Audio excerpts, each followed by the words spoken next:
Ok, ça tourne. Première.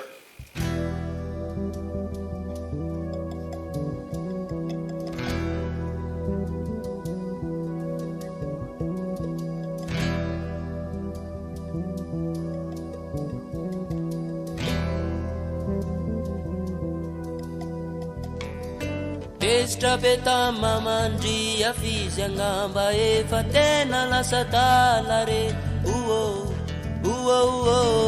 le sariko teo andofandrinandry ny solony soratra hoe arovy ao tompo ireo boky feno taratasy tsamaratelontsika ireny re efa nafoiny sy nosoloiny baiboly be dia be Destra beta mamandri afizy agnamba efa tena lasa tala re le sariko teo andofandrinandry ny solony soratra hoe arovy ao tompo ireo boky feno taratasy tsamaratelontsika ireny re. On est au centre enfant des oies, dans le quartier de Andranomadiou. Ici, c'est le centre enfant des oies, c'est le centre d'accueil pour les enfants orphelins, les enfants de rue et les enfants handicapés. Je m'appelle Fidelin, je suis le chef de projet d'appui pour les centres d'accueil ici à Tamatave. Je viens de l'organisme non gouvernemental, l'ONG MITI Madagascar. On travaille ensemble. Donc c'est nous, ONG MITI, qui met en œuvre le projet de DI ici à Madagascar, surtout dans la région Ansinan. Il y a 30 enfants ici au niveau du centre enfant des oies et notre objectif c'est de doubler l'effectif fin 2025. Donc il nous faut augmenter la capacité d'accueil. Ouais. Donc il faut que les centres soient autonomes. Au niveau des... Il faut que les centres doivent avoir de l'autosuffisance alimentaire, quoi. Oui. Okay. Donc c'est ça les deux objectifs grands, c'est d'augmenter la capacité d'accueil et d'appuyer les centres enfants des oies pour avoir de l'autosuffisance alimentaire.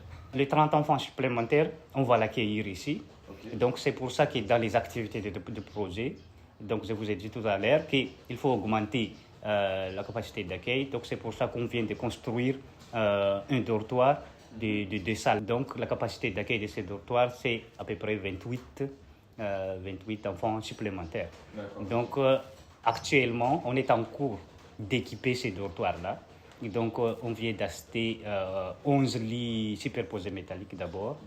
Et cette semaine, donc, on va procéder à la réception des matelas. Donc il y avait aussi la commande des armoires. Donc tout ça, c'est pour équiper le dortoir. Donc la cuisine, on vient de réhabiliter aussi la cuisine. Et augmenter aussi la capacité d'accueil au niveau de la cuisine.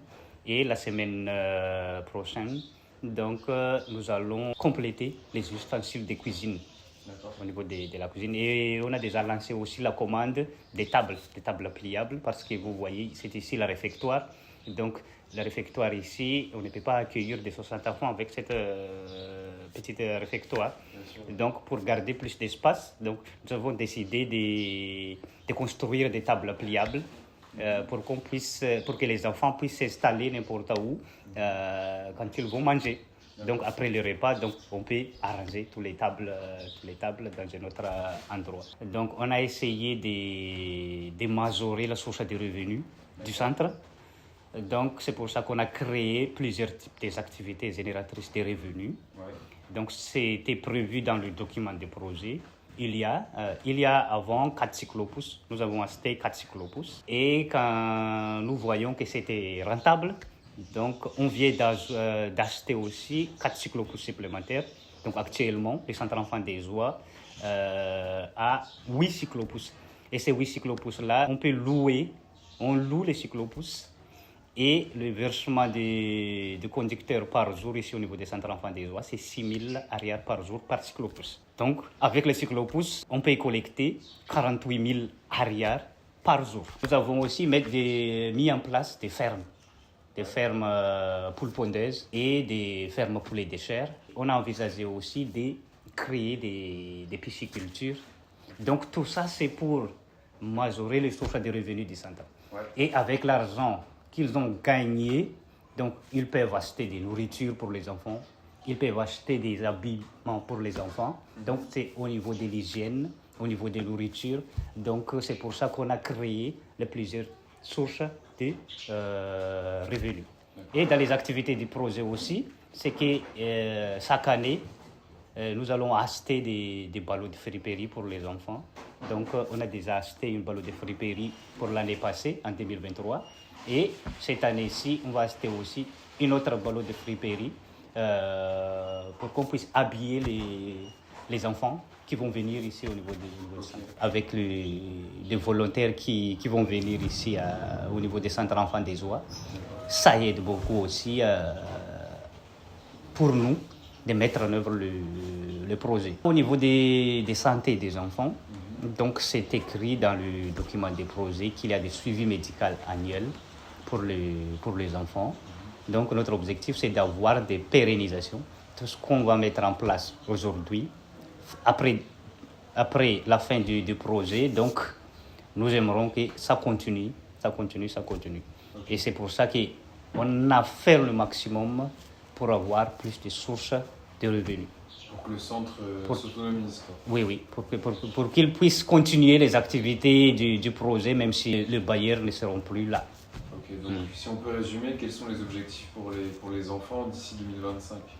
Les objectifs pour les enfants d'ici 2025, c'est que les enfants soient bien accueillis, surtout au niveau de l'hygiène, au niveau de santé, et que les enfants soient scolarisés. Et l'objectif c'est que on va avoir plus de qualité de résultats au niveau de l'examen national. Donc, comme vous voyez, on a essayé de clôturer les centres d'accueil. On a essayé de clôturer aussi l'école. Tout ça, c'est pour la sécurité des enfants. Ouais. Donc, pour les 3 mois à venir, donc, nous allons lancer la construction des centres de formation professionnelle. Ouais. Donc là, il y aura l'atelier coupe et couture, la pâtisserie, l'ouvrage métallique. Et donc, l'objectif, c'est que les enfants ici aussi peuvent bénéficier des formations professionnelles au niveau de ces centres-là pour que ces pensionnaires soient autonomes quand ils seront adultes. À la sortie du centre. À la sortie du centre. Avoir un bagage professionnel et qu'ils puissent travailler. Quoi. Voilà. Oui, pour les filles, donc ils peuvent assurer la couture. Au niveau des pâtisseries, c'est d'apprendre aux pensionnaires de faire des activités au niveau de pâtisserie. Et pour les garçons, c'est au niveau de l'ouvrage métallique. Et on a envisagé aussi de mettre des formations au niveau pour l'informatique. Parce qu'ici, il y a de certains jeunes, presque plus de 18 ans. Donc, on peut le former au niveau des centres de formation professionnelle. Et dans les activités de projet aussi, d'essayer de trouver une entreprise locale. Et ces jeunes-là peuvent effectuer des stages au niveau des entreprises locales. Notre objectif, on ne fait pas le projet assistanat, mais on fait le projet de développement. C'est-à-dire que même si le projet sera terminé, donc nous aimerons que notre activité continue.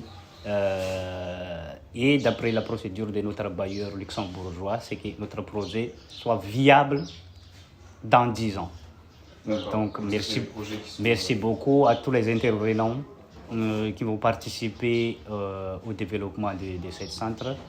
Et nous aimerons que fin 2025 de notre projet, les centres, il y aura beaucoup de changements au niveau de ce centre.